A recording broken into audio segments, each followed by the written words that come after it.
for joining us for the 2022 Pride Month flag raising here on the steps of Seattle City Hall. My name is Brianna Thomas, and I'm very pleased to introduce to you Mayor Bruce Harrell.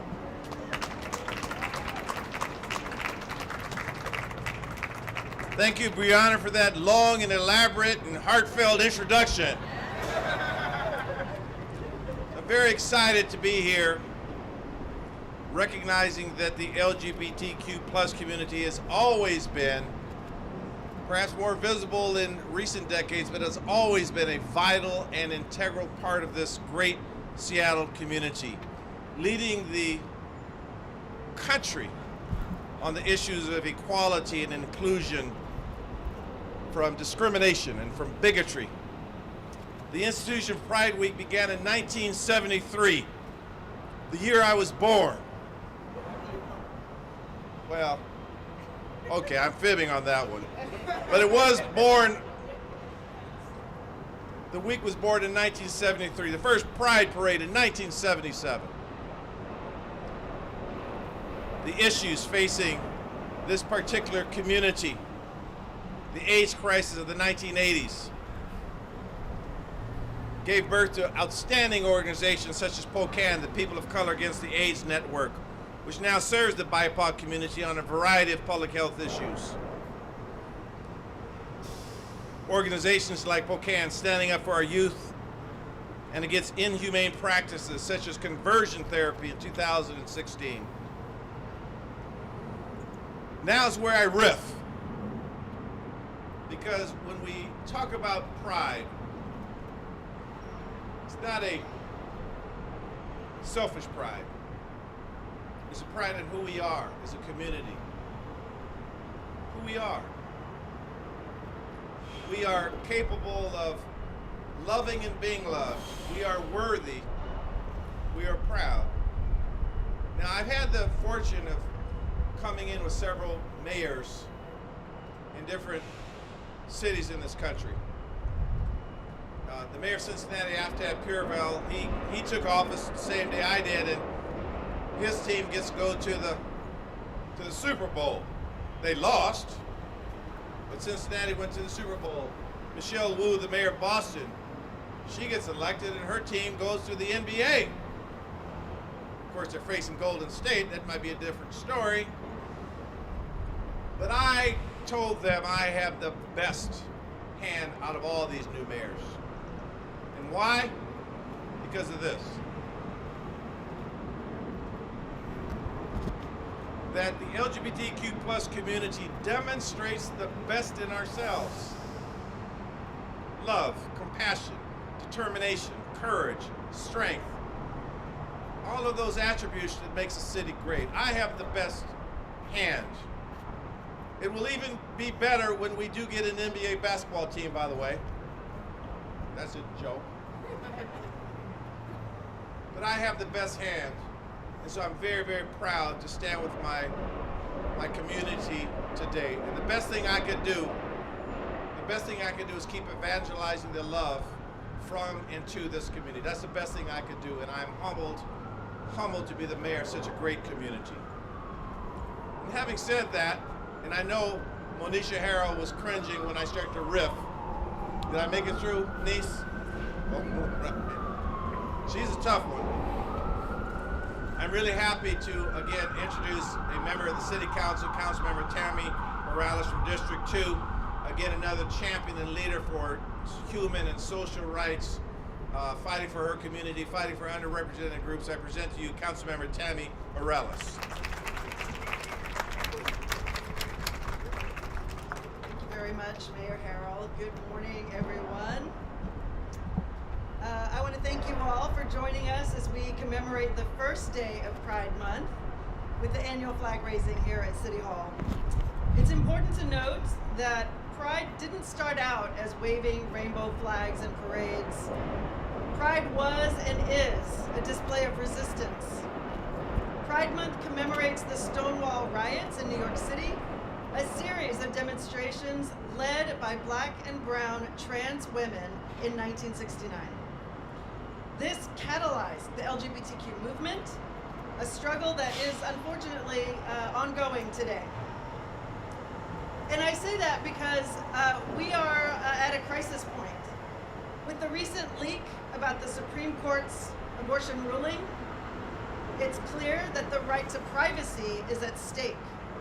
And now more than ever, it's imperative that cities declare their intent to protect the rights of all of our neighbors, regardless of who they love or how they express their identity. I want to thank all of you, commissioners, for being here today. We know that since the start of 2020, across the country, more than 300 bills have been proposed to attack the trans community particularly, and the LGBTQIA community as a whole. In a matter of months, these coordinated attacks on trans people have swept the nation. This year, I was honored to partner with Alexa Manila of Pride Asia to proclaim this past Sunday, March 29th, as Pride Asia Day.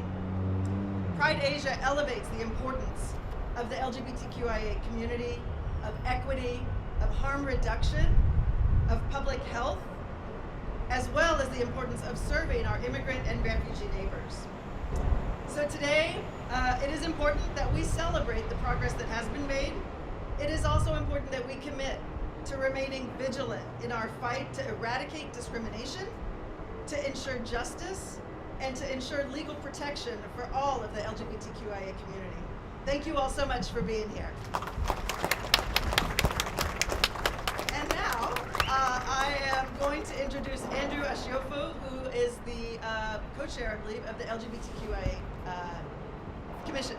Andrew, please.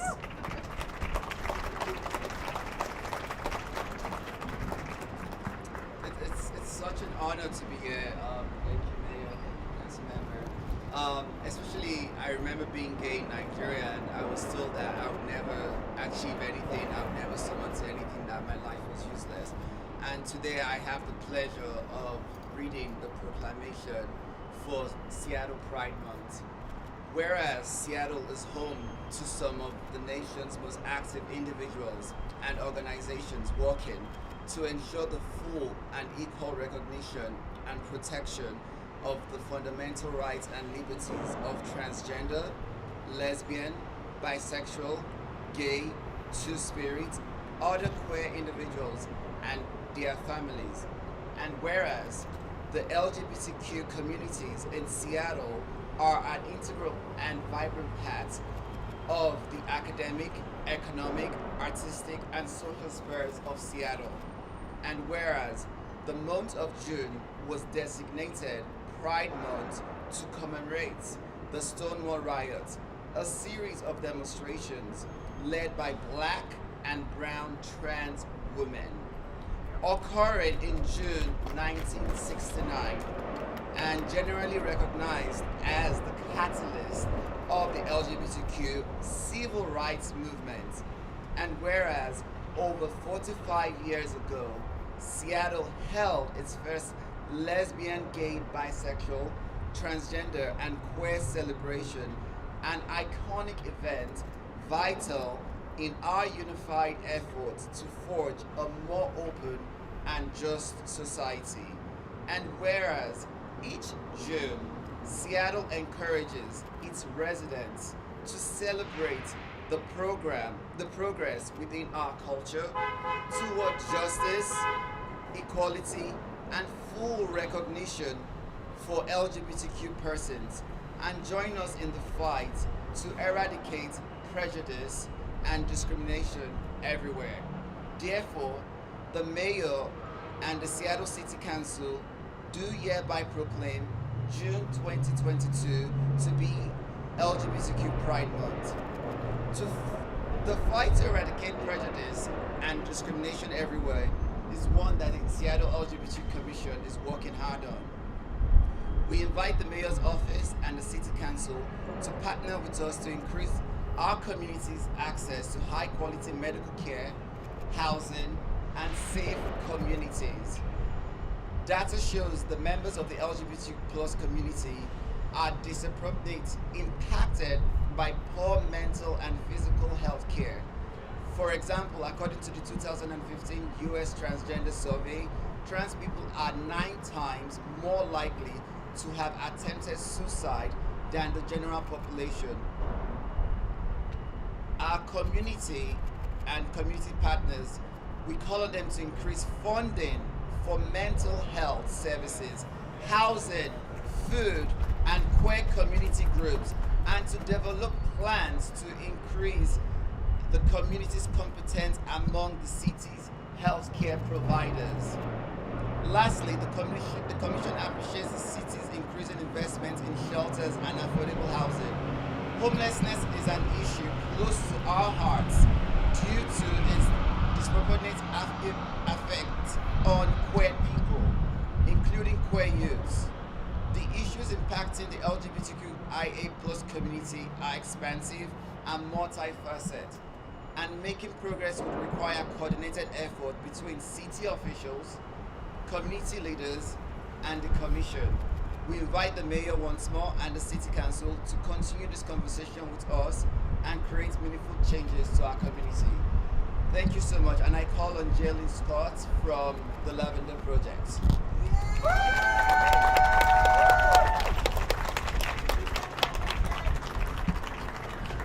It's good to be with you. I'm Jaelynn Scott, Executive Director of Lavender Rights Project.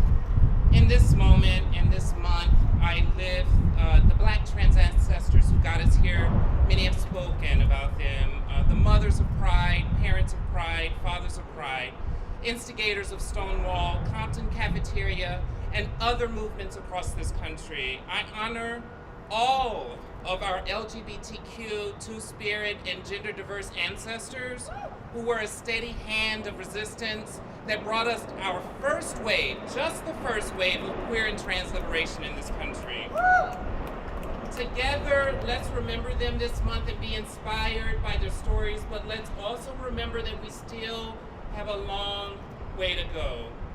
With the recent legislative and political attacks on trans youth, the use of trans bodies as a wedge issue by politicians, and the continued violence against trans people, especially Black trans women, I want to name how important this Pride this year, 2022, is.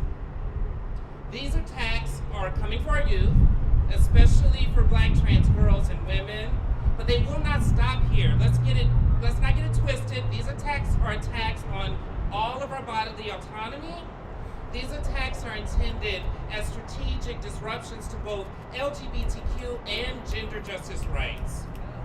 These rights were hard-earned, and we are not just going to let them go. I ask us to remember that this Pride, and every Pride following the uprising of the summer of 2020, will forever be tied with Black Lives Matter. A movement that was started and led by Black young people, many of who were LGBTQ. In this city, many Black trans and queer young leaders guided us to truth and justice. With their movement building, they showed us how to truly care for our community. They offered us alternatives to justice and reconciliation. This month, let's not just wave flags, let's return to their calls for action and their demand for the protection of Black trans life.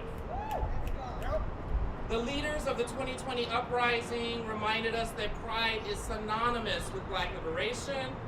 There will be no pride for some of us without liberation for all of us.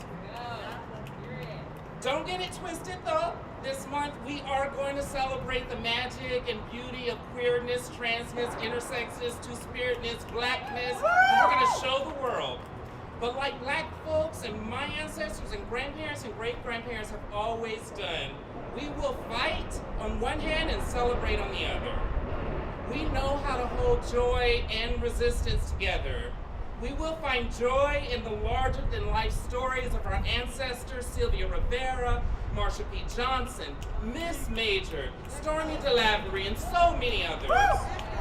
We, like them, will lead with our humor, our shade, our sass, and our creativity. However, in the refrains of our laughter, we will continue to organize and be ready to resist this current wave of transphobia and transmisogynoir facing our community.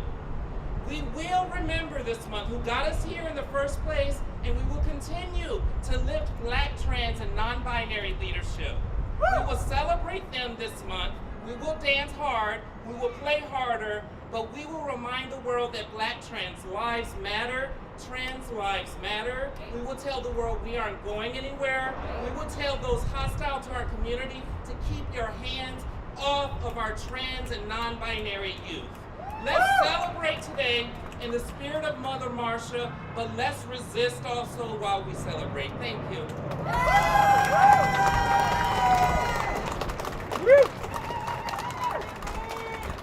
Hello everyone, it's an honor to be here. My name is Jaelynn Marsh. I use they, them pronouns, and I'm the Executive Director of FEAST. At FEAST, we create liberatory spaces for low-income and BIPOC youth to imagine and express the changes they want to see in their schools, while also building the power and skills for BIPOC youth to become decision makers over the health equity issues that impact them the most. We believe that you should always be at the center of decisions that impact their lives, as they are the experts of their own experiences and hold the keys to solutions that will work best to address their needs. At FEAST, we know it's crucial to train young people in organizing skills so they can keep our collective movements for justice alive and growing for decades to come. Today, I want to elevate some of the lessons I've learned over the years of organizing with queer, trans, and BIPOC youth. These lessons guide my work, but also guide how I nurture myself and the people in my life. They help me think about how we hold complex feelings of celebration alongside our grief and outrage at ongoing current events. One of the first things that youth showed us during the pandemic is that we cannot carry on with business as usual, especially in times of great grief and loss. We need to pause and check in with ourselves and each other. We need to make sure that we are good and that our people are good. We need to prioritize our health and wellness so we can continue to fight for greater systemic change over the long haul. The mutual aid campaigns and the increased advocacy for increased mental health resources that resulted has reminded me of how BIPOC, queer, and trans communities have always taken care of each other. We have existed and persisted in resistance throughout history. When we live our truth, we make way for others to do the same. Among other gifts, we show the world how to love and collectively care for one another. The role of joy and celebration is often underrated in social movements. Organizing for systemic change takes years and even decades. So how do we sustain the energy we need to fuel our movements, especially amid unyielding intersectional crises? While there is not just one answer, I know that joy and hope are necessary to keep our movements viable. Last week, as I grieved for victims and families of Buffalo, Uvalde, and the ongoing violence against Black and trans communities, my hope was challenged to its core. It seemed like some divine intervention that I had the privilege of being mentored by an incredible organizer and author named Miriam Kava. She's one of the most prolific thoughts on hope that I've ever heard. She said that hope isn't an emotion, it's a discipline. We must practice it every day.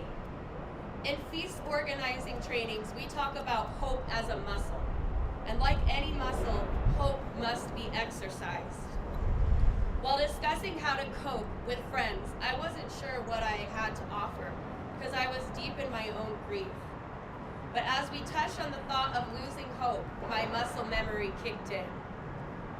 My response was this: becoming bitter and becoming complacent is the antithesis of who we are.